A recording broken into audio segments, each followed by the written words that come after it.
Mark, you want to introduce yourself? It's so much easier. Yeah, that works. It's so great to be here. Thank you so much. I'm Mark Bailey. I'm a professor at the National Intelligence University, where I'm the department chair for cyber intelligence and data science, and the director of the Computational and Biological Intelligence Center. I'm also the author of the recent book, Unknowable Minds, Philosophical Insights on AI and Autonomous Weapons. Wow. It's a topic that's always been really interesting to me. So I'm an engineer by training, but like I've always kind of dabbled in philosophy. And I'm an Army reservist.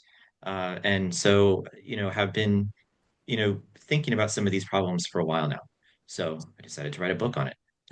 Is it stereotyping for me to say that engineers and philosophy are not often roommates, or is it No, more I think common than you're I think? No, actually, I think you're absolutely right. And I know, like within engineering education, there's a push to have more exposure to the humanities and social sciences because I feel like, one of the problems that I think we tend to face with technology is that the rate of technology development seems to outpace our reflective use of technology. So I think educating engineers on the humanistic aspects of what they do is critical. And there are requirements for engineers to take those kinds of classes, but it's something that I've supplemented on my own just over the years because it's always been fascinating to me. Yeah, very good. And even programs that have engineers taking those classes, they don't usually weave them into the engineering. So you're sort of off here taking this kind of ethics class, and you're not necessarily working on a project where you're being asked, what are the ethics of of the implications here? Absolutely. Yeah. Yeah, they don't really, I don't know that they necessarily integrate that well. I think I think sometimes, maybe senior year you might take when you do like your design project or your design class, you might take an ethics class or something, that relates to ethics and safety, but it's very narrowly defined in terms of what that is. It doesn't Yeah. really give you Like a full what is philosophical, that called? The trolley problem. right? Yeah, looking at ethical dilemmas and that kind of thing. Yeah. Um, yeah. Yeah. Well, so where do you want to go? What would you like to talk about in this conversation? What's on your mind? What's bringing you joy and what's your passion right now? Do you want to talk about your book? Do you want to not talk about your book? Yeah, What are I you mean, thinking about? I love the book and like I love how the book has kind of like and Carmen, you mentioned sort of the uncertainty when it comes to religion, and that kind of aligns with sort of the next book that I'm trying to write, which is on sort of the limits of prediction and uncertainty Oh, and what that means for Yeah. intelligence analysis and other types of Ooh. things. So Hmm. that's a topic that's been on my mind a lot lately. It's like what are the epistemic limits of what we can know and predict about the future, and how does it relate to things like complexity and all of that? And then are there metaphysical implications of this? Like, are there actual, is there some sort of ontological wall in terms of what we can and can't know? Oh, these are mm, great mm. questions. But I want to know if you're going to weave in post-diction. So how much can we know about the past? And is there some kind of Yeah, ontological wall if we know too much about the past? Does that become problematic? in terms of what we can know about the future. In terms of maybe the freedom of our actions now. So, like, if you think about the Yeah, past affecting the future, which is normally how we think about it, right. let's also assume that maybe eventually we'll learn because there's indications that the future can affect the past. If so, then does what we know about the past or future limit what we can do in the now? Yeah, that's interesting. I don't know. I never really thought about it in terms of like, what did you call it? Post-diction. I love that term. But yeah, I don't know. I'll have to think on that. But that's Yeah, an yeah, I know interesting it's a point. little weird, but I think it's Yeah, worth thinking about because you could no, imagine a totally. group of people whose job it is to make sure we don't actually know exactly what happened so Right. that that can be changed in the space-time continuum so that other things could work out nicely. Interesting. So Yeah. the image that entered my mind when you were talking about limits to knowledge about the past was these pictures that exist of the Civil War, World War One, uh, where you'll see that famous posed picture of Ulysses Grant, Yes. leaning on a Mhm. tree, Yeah. and all we see is that picture. We don't see what he sees. We don't Mhm. see what's on the side of him. And I just thought, man, it would be great to be able to land in that picture and look all the way around. Yeah, Um, and I think maybe we can either metaphorically, but not exactly sure what I'm trying to say. And then the second is these World War I pictures you see of the men going over the top, going over You got uh, D-Day? out of the no, World War I, out Oh, of World the War One, sorry. trenches. So they Oh, have to yes. jump out of the trenches, and there was And usually run. Yeah. several hundred yards of no man's land that they would have to run through to get to the enemy's lines. And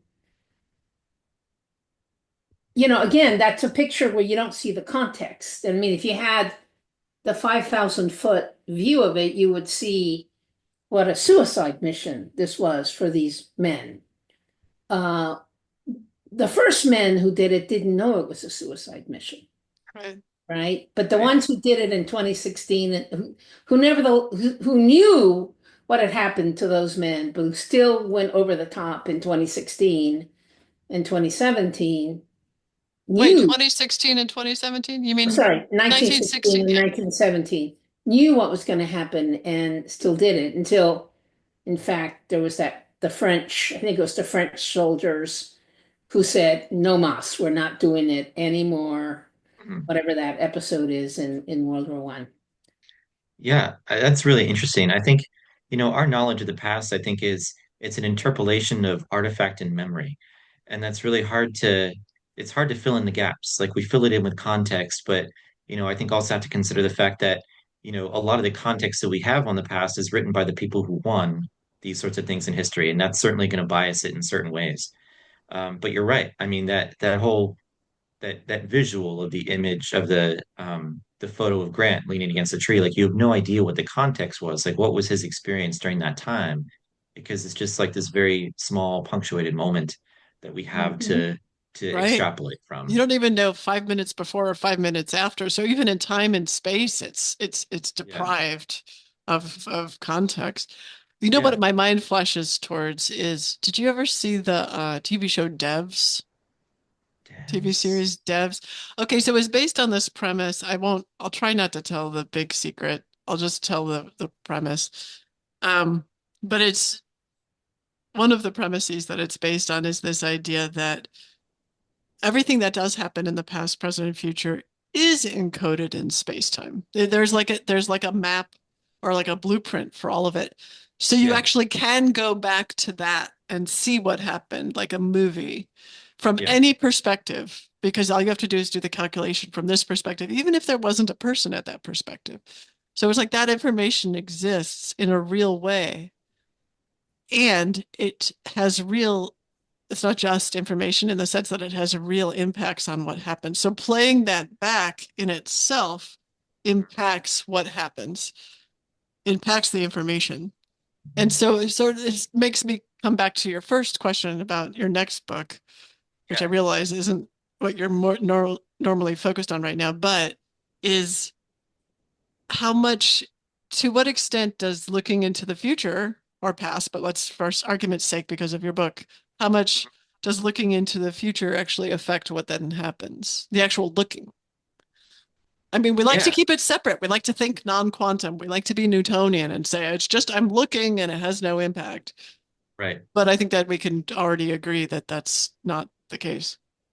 Yeah, I think what you're describing would entail something called downward causation Mm. in metaphysics, where you have some property or some set of properties that supervenes on some lower set of properties, but can actually exert causal influence uh, at the Time layers that out, exist time out, below. time out, Yeah. philosopher friend. Every time a philosopher says supervenes on, I get very confused because I Every was time they say what? philosophers talk Supervenes. about this supervenes on that all the Oh, time. supervenes. Yeah, Supervenes. that's a good point because you said it, but I didn't focus on the word. It's philosophy jargon that I still haven't. I have to sit there and visually Can you make a visual like supervenes on means this depends on this other thing? Yeah, like it exists solely because of something that it supervenes on is kind of like I think a way to sort of think about it, even though that might not be the technical definition of supervenience or the supervenience I still relationship. don't get it because you use It's like supervenience in the definition. So help me so understand without using that word. I think about it like, if you imagine, I think of it sort of in terms of emergence as well. So, like, if you imagine an atom, being composed of subatomic particles, the atom itself supervenes on the properties of those particles that make it up, or it depends Supervenes on. solely on Depends on solely those. on okay, depends on And them. it's yeah, so like the properties of the atom itself wouldn't necessarily exist without sort of the coming together of its subcomponents. Oh, so this So is almost supervenience is like a reductionistic term. No wonder I resist it. yeah, like Humean supervenience is kind of like what modern physics is based on. It's this idea that everything is sort of reductive to these individual components. But supervenience itself is a broader philosophical term. Um, Oh, so and can it depend on something that's considered higher up? In other words, can there be supervenience in both directions? It's really a dependency, right? well, then it would be more of a downward causation, I think. So where you have some higher level, uh, you know, set of things or set of properties that are can influence lower level types of things.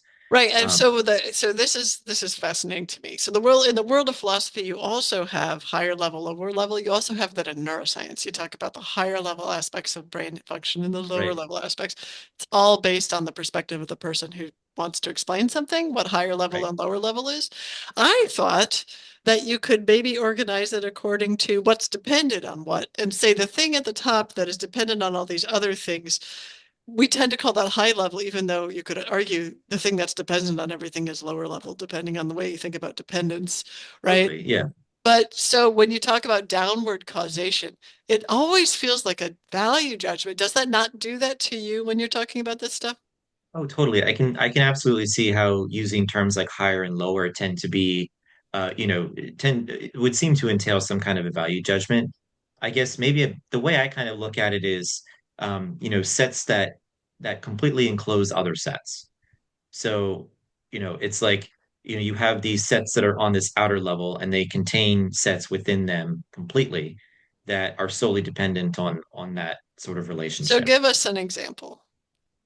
So, Sorry, I hope you no, it's it's okay with okay. you. This is what I run up against a lot with philosophers. I'm Yeah, like, I need an example.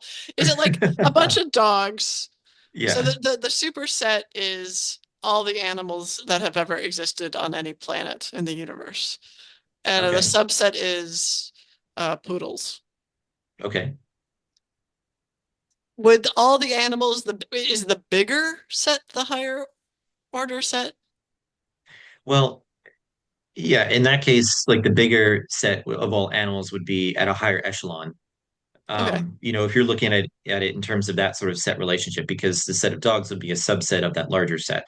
Okay. So Um, I understand that reasoning. So I guess I see it more like the superset wouldn't exist if it wasn't for the properties of the subset that's contained within it. that's supervenience. That would be more like supervenience, yeah. And then what would your downward causation be? Downward causation might be the properties of that emerge from that larger set that entails that smaller set would actually influence the smaller set in some way. Ah, this is why you brought up supervenience with this example. So you're Yeah. thinking of the future as emergent from the past. Well, I'm thinking so it kind of goes so another sort of hobby of mine, I guess, is sort of thinking about some of these fundamental metaphysical problems and like, physics and quantum gravity and all that sort of thing. My friend and frequent collaborator, whom you know, Susan Schneider, she's a philosopher at Florida Atlantic University, and she and I have sort of come up with this idea that we've fleshed out a little bit called proto-time. And it's this idea where there it's a way to explain certain types of physical phenomena that can't really be explained by our current conception of space-time. For instance, something like quantum entanglement, where it seems to violate what they call the no signaling principle, which is this idea that you can't transmit information or anything in space-time faster than light. Yet with quantum entanglement, it seems like there's some kind of relationship, whether or not it's causal or correlative or whatever, between particles that could be vastly far apart, like one here and one in like the nearest galaxy. And that sort of relationship, that knowledge, that information about those particles, is sort of instantaneously transferred. So how can that be if you can't transmit information faster than light? And so we propose this idea that perhaps underlying space-time itself is this more topological space. So something, a topology doesn't require that you have some sort of a metric. It doesn't require some idea of space. It just requires some notion of connectivity That's and right. something belonging within the same set and that kind of thing. Yeah, So if there's some sort of a networked topology where there is no notion of space and no notion of time, from which space-time as we understand it emerges, then naturally all the information about space-time as we understand it would have to be encoded into this fabric, this whatever you would call it, this proto-time layer. Um, and so it kind of opens up this idea of like, the possibility of superdeterminism where, everything that has happened and will happen has already been encoded in some way informationally in this mesh, but it may be completely epistemically unavailable to us as denizens of the emergent space-time. yeah. Unless we have some God's eye view where we can look at all things, past, present, and future, we can't necessarily make predictions about the future with any real certainty because we don't have direct epistemic access to it. Unless, in fact, that assumption is wrong, and we do, which of course I believe to be the case. So Yeah, I mean, I if love you prototype. Yeah, so like if something like downward causation might hold true, then perhaps the higher, I'll use the term higher level set, but the emergent properties from that, the emergent spacetime may have some causal influence on sort of the baseline prototemporal fabric, if you will. Yeah, yeah. I think that's how it works, baby cakes. I Yeah. know. But it seems I to, don't know where baby cakes came from, but I'm very excited. So I love it. I I mean, hope it it's okay seems that I call you baby cakes, Dr. Bailey. No, absolutely. It's totally fine. It seems to align, I think, with some notions of, theoretical physics like quantum gravity and other types of things that kind of look at these spin networks and other Yeah, other topological like constructs that, yeah, seem fundamental in some way. So I yeah. mean it's speculative, but philosophy is kind of speculative, so it's There's totally good fine. reasons to believe there's something like that going on. Yeah. I love the way that you've done that, and I would want to, in the show notes, link to your preprint on that if you Yeah, have it. totally. Is that publicly Absolutely. available? And then Yes. also Dick Schaup's preprint on the algebra of connection and disconnection and how Yes. that can produce everything that we just talked about. Yeah, Yeah. cool. So, Mark, Love it. Yes. since you're talking a lot about some kind of fundamental concepts of modern physics, I'm Yeah. wondering what you think of Sabine Hassenfelder Yeah, what do you think of Sabine? Do you know her? I don't know her. really skip. You don't know her? I don't know. Oh, well, Oh, you we need to have look to. her up on Yeah. I gotta YouTube. look her up. She has a scathing critique right now of academia, Yeah, the university research system, but her real area of learning is physics, and interesting. Okay, just thinks that is Hassenfelder the right last name? Yeah, yeah, Sabine Yeah, Hossenfelder. She's yeah. okay. wonderful. She does this great song called Theory of Everything, and she basically says like, why do men keep sending me their theories of everything? Oh, But basically, she interesting. thinks, and please correct me if I'm wrong, Julia, but basically, she thinks that it's all kind of rotten and corrupt. All is too strong a word, but Interesting. it is largely rotten and corrupt. And Huh. she just is just, you know, really Well, specifically, nasty, I would say, in her her critique. Yeah, particular, I think her particular area, because it involves high levels of funding for big machines. Yeah, right. she hates It's expensive. Yeah, the Yeah. the collider thingies. I don't think she would say that that your kind of think piece that you've written is a theoretical piece on prototype, I don't think Yeah. she would say that's a waste of time because first Oh, of all, no, not at all. yeah, Yes, you didn't agree. get like a big grant. Like she's talking about people who get grants for things that we just know aren't true, or Yeah. maybe we, or she believes that we know aren't true, or other things where they're just like posing as bigwigs when in fact they're not really Yeah. progressing. I think in academia, when it comes to funding and publishing, sometimes, it can be influenced by politics, little p. And a lot of times it might be who you know or what university you're at. And it's reputationally based or even perceived reputation. And, that may not necessarily lead to the most efficient outcomes when it comes uh, to advancing science. Yeah, So I think she might be onto something. she talks a lot about sort of the ideology of Yeah. academic research and Yeah. science. And I always find those points very thoughtful, Yeah. Absolutely. provocative, even though I can't make heads or tails out of the science, but I just Well, let myself be bathed in it, and I know something will get in there. well, but it is, I mean, but all the basic, it's all at that level, it's all philosophy, and you love philosophy.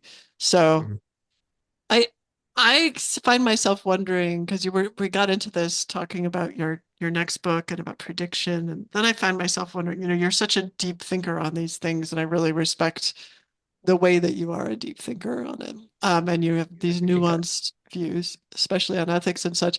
I'm wondering if you're open to talking a little bit about the ethics of AI warfare, because I know that you think about that a Yes. lot, and I've read your book, um, and so I really know that you think about that a lot. Yeah. And the first time I learned about that we had autonomous weapons at all was back in 2017 from Jonathan Moreno, the person who introduced Carmen and I. And Yeah. I broke into tears after his presentation. It was like a presentation to DARPA. And I just broke into tears. I was like, wait, that's happening now? And he's like, I'm so Yeah. sorry you didn't know. I mean, I was just shaken. Yeah. So, so I'm just curious. That doesn't mean that I disapprove of them. I'm sure they save many lives. But what it means is that, like, I think there are many people in the public who are unaware of what's publicly known, even. Yeah. I think, you know, leverage like using autonomous weapons, I think, is something that we really need to think hard about, especially in the era of AI and a lot of the unpredictable nature of certain types of AI systems.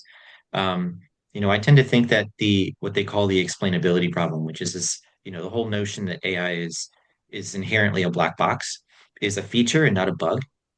It's not something that we're necessarily going to figure out. There's some sort of limit to our ability to really understand, how these things come to the decisions that they do. I use when I talk to my students, I teach a class on AI ethics and safety in the context of warfare. Um, and one of the analogies that I use with my students is like AI is basically an interpolation machine in a lot of ways, where, in the same sense that I can have 2 points on a graph and I can fit a line to those points and then make some interpolation from that line. Um, AI works similarly, except, when I fit a line to 2 points, I can potentially derive some sort of physical meaning from what those parameters are that constitute that line, which would be in this case too, you have a slope and you have an intercept. And depending on what I'm looking at, I might be able to infer some meaning from that. But with AI, you have data points that are in a very high dimensional space, and you may have billions of parameters. So billions of slopes, billions of intercepts, or analogous parameters. And you can't really make heads or tails as to what they really mean. Like, what does it mean physically in terms of the model that's being constructed? And that leads to a lot of uncertainty and prediction. And I think that's one of the reasons why you get these AI hallucinations where it does weird things, or what Nick Bostrom calls the philosopher from Oxford, who wrote the book Superintelligence, he calls perverse instantiations. So the idea that AI may do the right thing in terms of what you would tell it to do or program it to do, but it does it the wrong way. Yes. Um, yeah, so Yep. it like makes a really bad decision. So in the context of like an autonomous weapon, if you try and program, some sort of operational, military autonomous system, say it has some level of control over the battlefield, which I'm not saying we have this sort of thing now, but in a hypothetical kind of scenario, and say you program it with certain ethical limitations like that respect the laws of war, where you want to minimize the amount of damage that's done to civilian casualties. And so the AI decides that the most efficient way to do that is to maybe obliterate all the combatants on the battle space as quickly as possible, which including isn't on really your what side. included on your side, right? Right, Which isn't really what you wanted to do, but that would probably achieve the goal right, if the goal is just to minimize civilian casualties. So it right. does the right thing, but not necessarily the way a human would want it done. And that's what we call in AI the alignment problem, which is where Hmm. AI doesn't necessarily behave in ways that are aligned with human expectation or human desires. I And I have to think say, one, don't we have sorry to sneak go in ahead. here, No, but don't we also have an alignment problem with humans? I mean, like we can't understand humans all the time, and there's yeah, always going to be parts we don't understand, and there's going to be people who have perverse instantiations of commands they're given, absolutely. and we can't always predict that. So, That's true. so yeah, so how does it, yeah, please continue. Well, I'm sorry. so yeah, humans, I think and that's I think one of the common arguments against the whole alignment issue with AI. It's like, well, humans aren't aligned, or we hold AI to a higher standard than we do humans, and that's sort of like how that line of argumentation goes typically. I might counter that humans at least have certain social constraints that limit some types of behavior. Mm, Maybe not within everyone within the population. You might have certain outliers, like psychopaths and people who don't really uh, adhere to those types of norms that limit that sort of arrest certain impulses in Yeah, different I was ways. thinking about that as you were talking about hallucination, because I was Yeah. thinking, you know, why isn't there some kind of control against hallucination? And the thought entered my mind, well, Mhm. AI can't feel shame. Yeah. It can't feel humiliated, whereas as a human, Hmm. uh, some people live on the edge of shame and humiliation, others don't. But even if you Yeah. don't, you're like constantly thinking, is this too far-fetched for me to say? Right. And it's like a social norm that's, you know, uh, bouncing. It's a bouncing social norm that's very Right. contextual, but it's well, nevertheless always in your mind. well, Right. let's de-stereotype that. I think it's always in your mind for someone who is concerned about.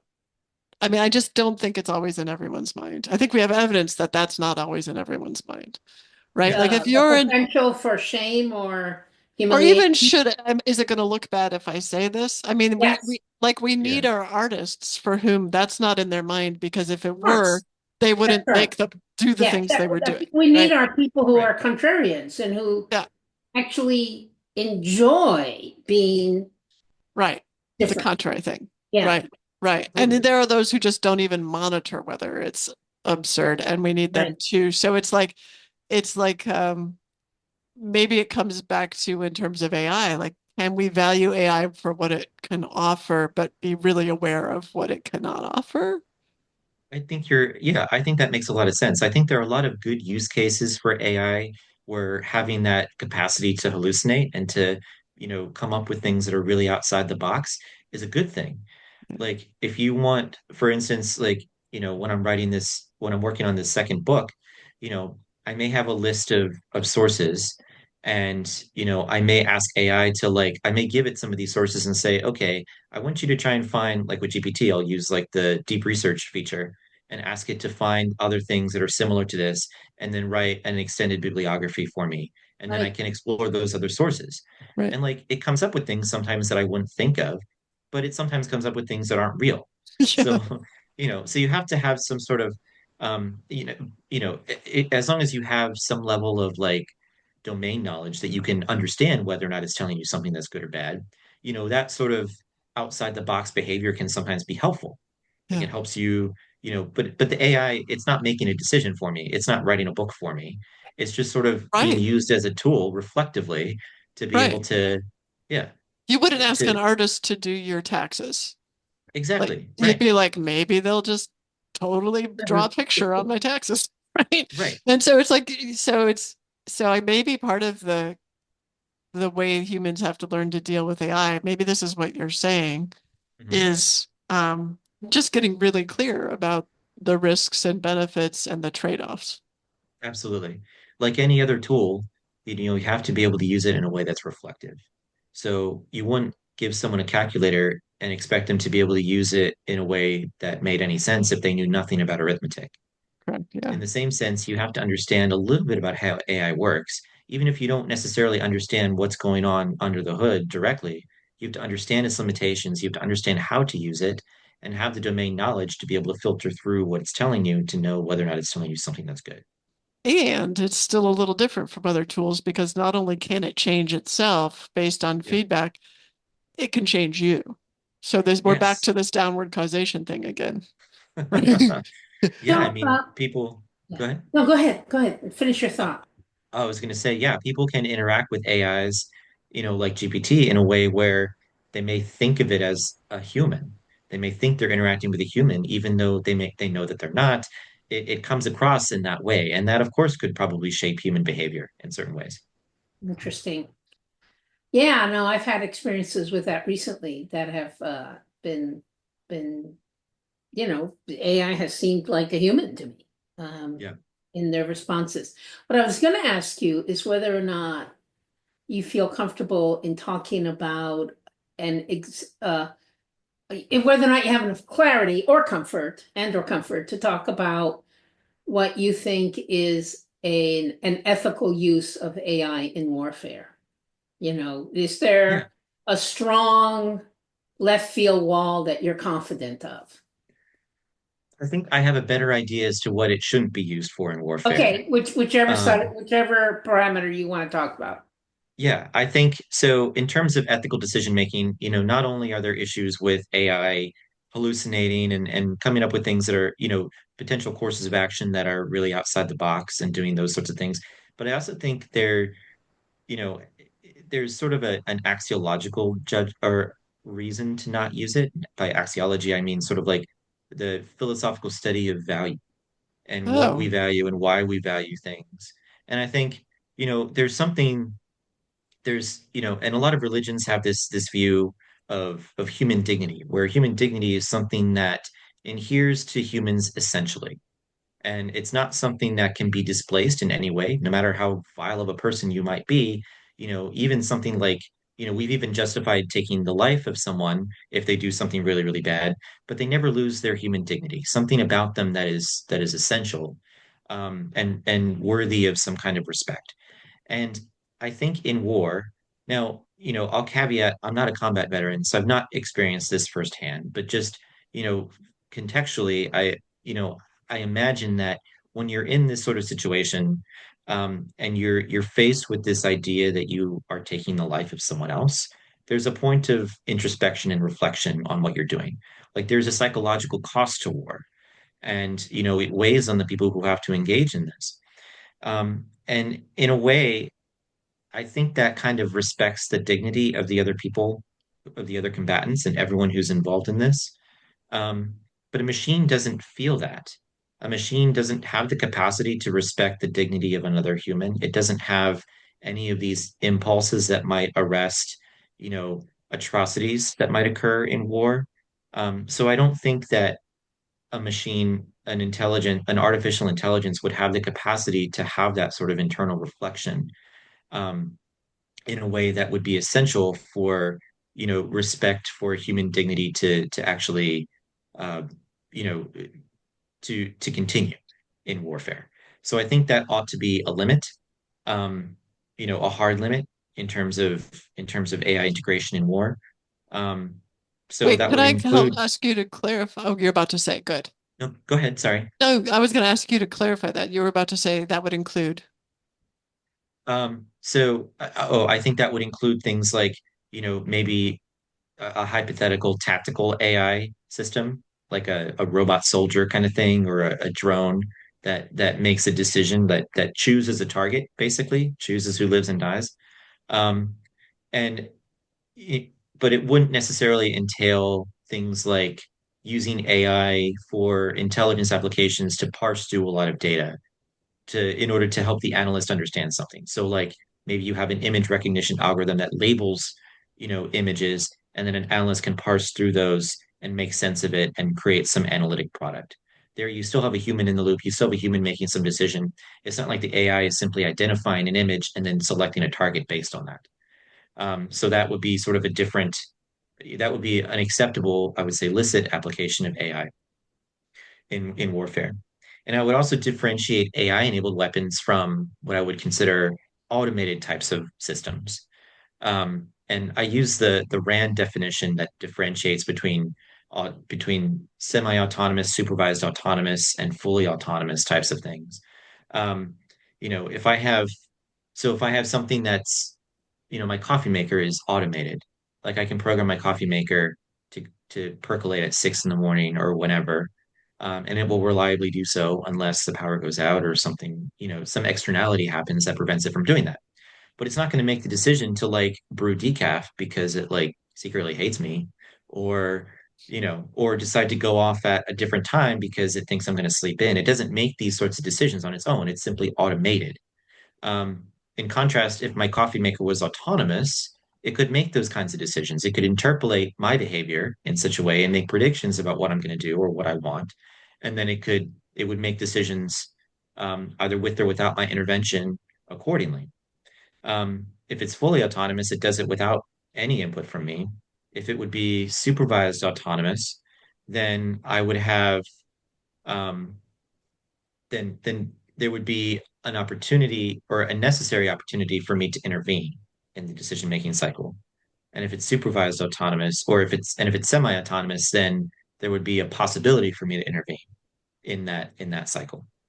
Um, AI weapons might work similarly, or you could also differentiate weapons similarly. So, maybe you have some sort of an automated firearm, not autonomous firearm, that will automatically go off based on, a kill box that the commander might set. Say anything in this particular zone gets fired upon, and that's it. It's either it works or it doesn't. So that wouldn't be an AI enabled system. That would be you simply detect some movement in some area, and then the weapon would execute. But it's not making the decision to take a life. It's not targeting individuals, um, you know, based on whatever criteria. It's not an agent, it's a tool. It's not an agent, it's a tool. Yes. Yeah. Okay.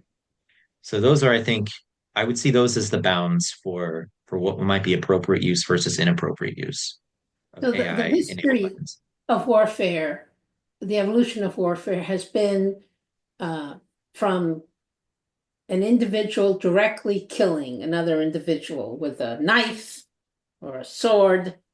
Yeah. And then, since then, it's just become just more and more removed. Artillery, I think, was a big step in sort of obscuring what was really happening when you launched a shell and it went 10 miles. Yeah. And obviously, remote aerial bombing and all of this. And now with I mean, we have the potential to completely remove human agency from Right. the killing of another person? Question mark. Yeah, I mean, you could certainly extrapolate that future as a possibility.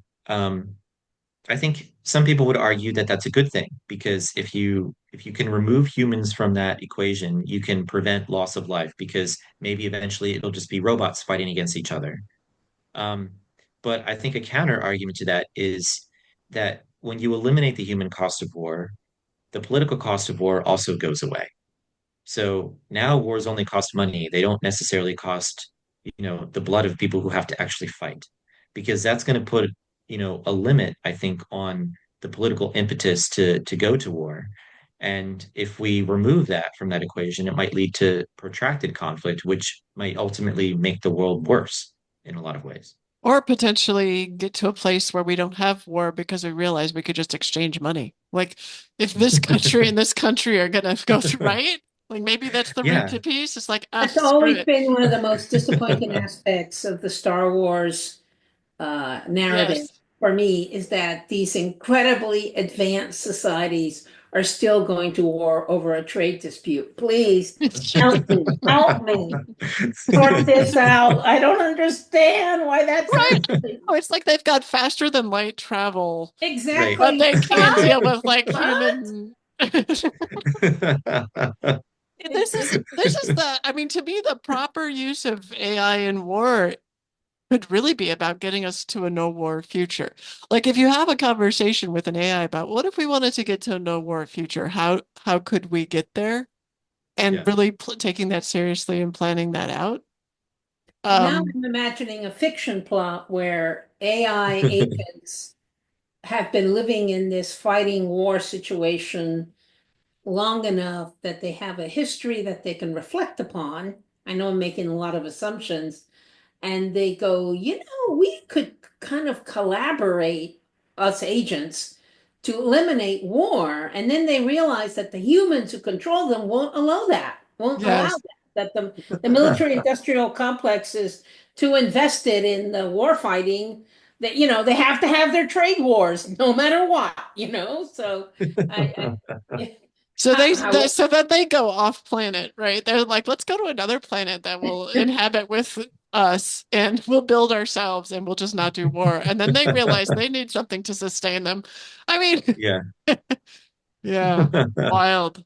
Well, so all of this, like your discussion, I loved your, going through those rand definitions of those different types because like if we think about it as a coffee maker, Yeah.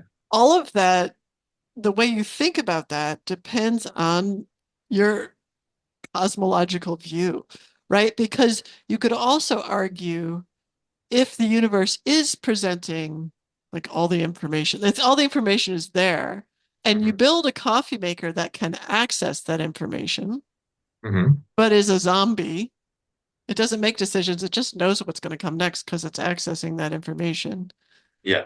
We would probably call it an agent because it would act like an agent, but it wouldn't really be sentient.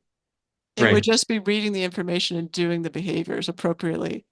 But It so, wouldn't really have, yeah. Go ahead. I'm sorry. I didn't mean to cut you yeah, off. well, so then no, you and I do that to each other all the time. It's clearly we're interrupters. That's fine.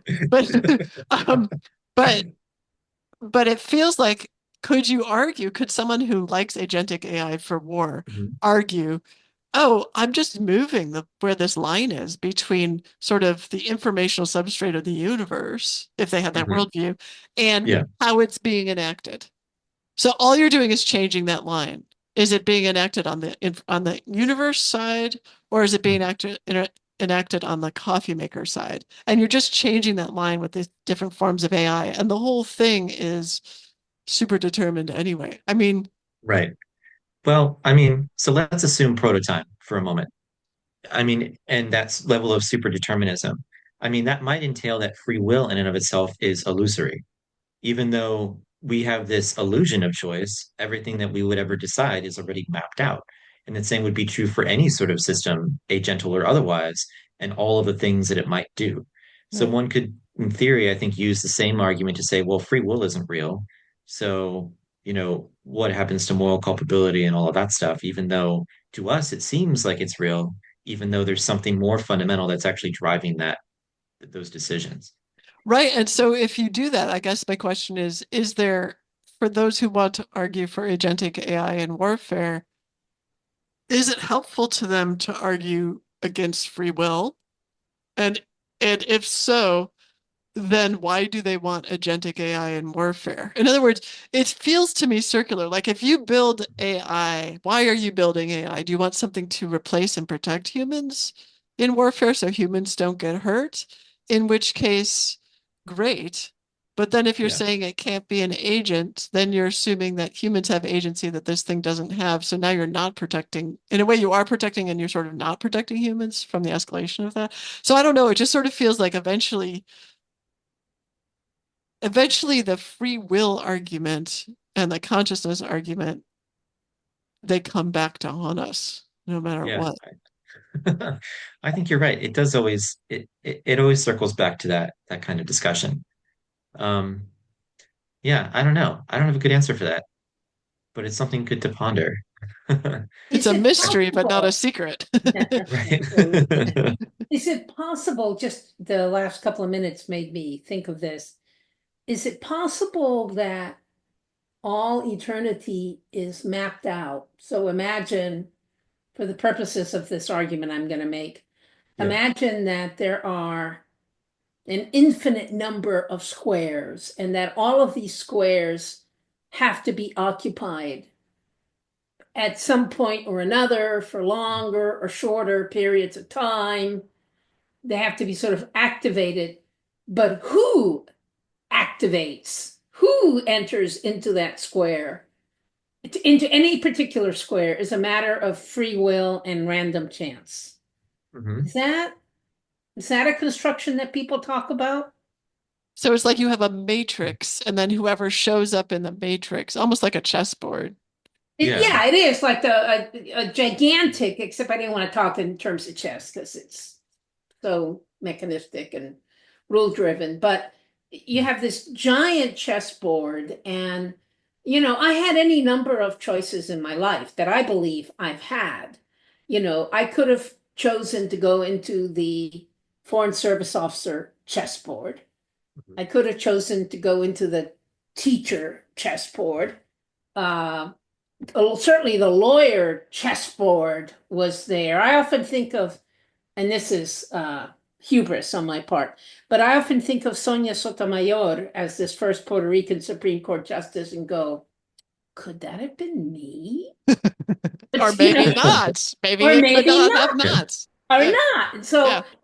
but I chose, so what is known is the entire matrix.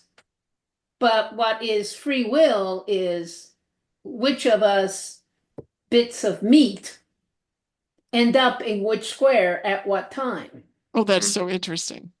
Is Yeah. it interesting? I don't know if it's interesting or not, but it came to me when you were talking about So it's like all the possibilities are there, but they're not necessarily it like reality hasn't really decohered into any one path Not at any yeah. even, given not even time. quite. Wait a minute. I thought you were saying something different. I thought you were saying that there is going to be a Hitler. Someone's going to be a Hitler, and the question is, Exactly. That is who what is it I'm going to be?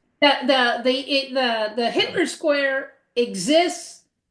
It may even be, in fact, if my theory is correct, it may even be that the Hitler square has a certain periodicity in the universe. Yeah, Yeah. At certain intervals, there it is again.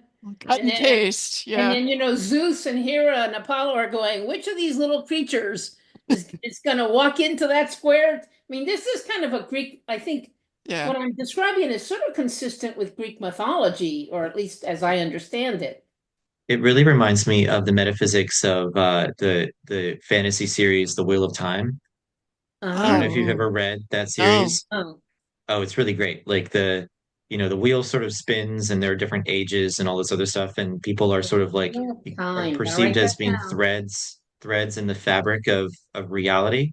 Oh, sweet. Um, but certain people are what they call taviran, which are like these threads that like attract other types of things, and they tend to, get kind of reincarnated in different forms and different times, and they fill this taviran niche that usually leads to like the changing of the age into something else. It And like is. the adverse, Sorry, please continue. no, I was gonna say, and then the adversary is, they call the dark one, and it's this entity that sort of exists outside of the fabric of the cosmos that wants to basically, break the wheel kind of thing. Yeah, so this is like Jungian archetypes. It's like there's Yeah. always going to be the magician, there's always going to be the wizard, there's always going to be the fool, there's always going to, yeah. And so who fills those roles at any one time? And then you have these cut and paste sections because history is lazy, where it Yeah. just keeps going. Just keeps Yeah, getting repeated, the same motif over and over and over again. yeah, that's interesting. That is interesting. So Yeah. it's like an interplay between no free will on what happens and free will on what you do, where you are. Yeah, I was just, Yeah, I think there's some way to, you don't have, it doesn't have to be black or white on the free will question. right. Mhm. I agree. And I'm always Not a skeptical. toggle, yes or no. Yeah, Yeah. but it's a slider. I'm always skeptical of the project of. Look, a lot of physicists have this project of trying to save free will, and it feels like an egoic journey. Like I know that I have free will, therefore, just like believing in the delusion of free will rather than thinking that it might be an illusion and it might be some of it Yeah, might not be. Yeah. very cool. Well, Mark, we have curly conversations, the I three of love it. us. It's I love good. it. Yes. Every once in a while, where you're sitting, Julia, I can see cars passing behind you. It didn't happen today, but every once in a while, a car passes on my street in perfect synchronicity with the car behind you, and I get a shiver. I mean, I really go, ooh, you know? Time travel, space travel. I don't know, it's something. That's so cool. I keep thinking someone's gonna notice my little ukulele hanging down behind my the bike that I never use, the Oh, I Peloton love it. bike. Yeah, Yeah. because it's a perfect place to hang my ukulele, but I keep imagining it looks like I'm spinning or something and I reach back and I Right. grab my ukulele and that's not what happens. All right. This is really fun. This Thank you, was Mark. a real pleasure. I mean, there's It was great. all our conversations end before we've achieved complete clarity. Those are the best kinds of conversations, I Yeah, think. exactly. Always Yeah, leaving an opening for another one. Indeed. 100%.